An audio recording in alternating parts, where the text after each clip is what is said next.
नगर पालिका परिषद कुशीनगर के वार्ड नंबर 27 पंडित दीनदयाल उपाध्याय नगर जो कसिया तहसील परिसर के चंद कदमों की दूरी पर स्थित है, आज भी बुनियादी सुविधाओं से वंचित है।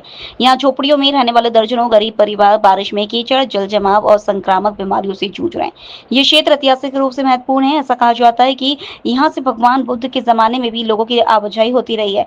बावजूद इसके आज यहाँ की सड़कें उखड़ी ईंटों से भरी, उबड़ खाबड़ और चलने लायक भी नहीं है। बुजुर्ग, महिलाएं, विकलांग लोग सभी के लिए यह रास्ता एक रोज की कठिन परीक्षा बन गया है।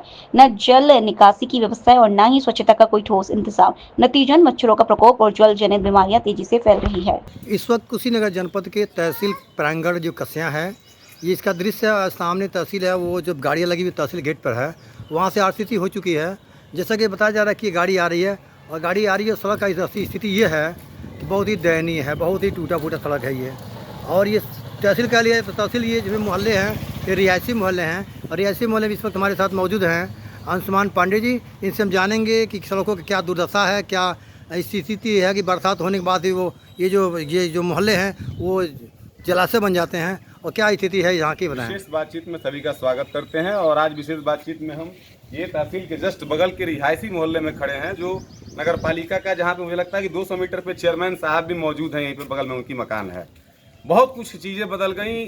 साल में 10,000 करोड़ रुपए के भी नगर पालिका में टेंडर्स हुए। हजारों करोड़ के टेंडर्स होते हैं नगर पालिका में विकास और विकास से जनित योजनाओं के रूप में, लेकिन हजारों रुपए की टेंडर्स में हजारों रुपए, लाखों रुपए कमीशन लेने वाली नगर पालिका, जिम्मेदार नगर पालिका और ये अधिकारी, ये जो भ्रष्टाचार में लिप्त हैं, उनको ये एसडीएम साहब के बगल के पिछले राहगीर चलते हैं और पिछले हजारों सालों से जो है, मुझे लगता है बुद्ध के जमाने से लोग चलते आए होंगे।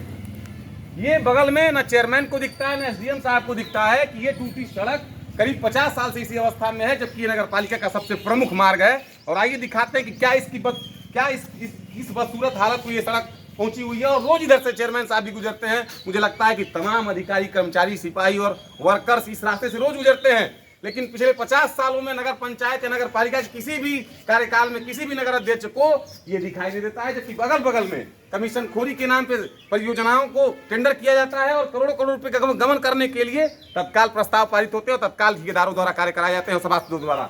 लेकिन ये जो आम जन की जिंदगी है, जहाँ पे मलेरिया, जहाँ पे तमाम वायरस, जल जनित रोग उत्पन्न हो रहे हैं, सड़कें, अगर ये कोई विकलांग आदमी बैसाखी से चल रहा है तो गिर जाएगा, मुंह फूट जाएगा, ये बगल में रोज इनको नहीं दिखता है जिम्मेदारों को।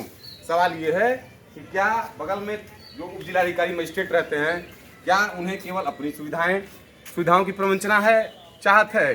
क्या उनके अगल बगल में रहने वाले मोहल्ले के लोग क्या भारत के नागरिक नहीं है? क्या ये रिहायशी झोपड़ी वाले लोग वोट नहीं देते हैं? और इन लोगों की क्या स्थिति है? ये क्या ये लोग कूड़े की तरह जिंदगी जीते रहेंगे? आप देख सकते हैं, सानी जी दिखा। और ये एसडीएम साहब के जस्ट बगल का ये मोहल्ला है।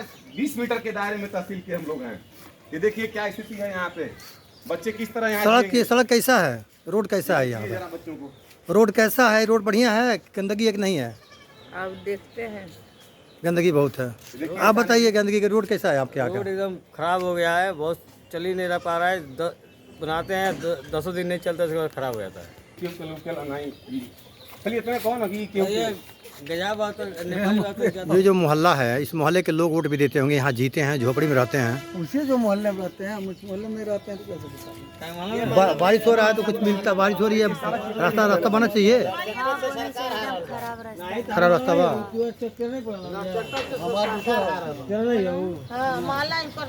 सफाई की स्थिति यहाँ यही है। ये बताएं कि आप इसी नगर के निवासी हैं, तमाम सड़कें रिपेयर लोकल से लेकर ग्लोबल तक की खबरों के लिए देखते रहिए सच रिपोर्ट।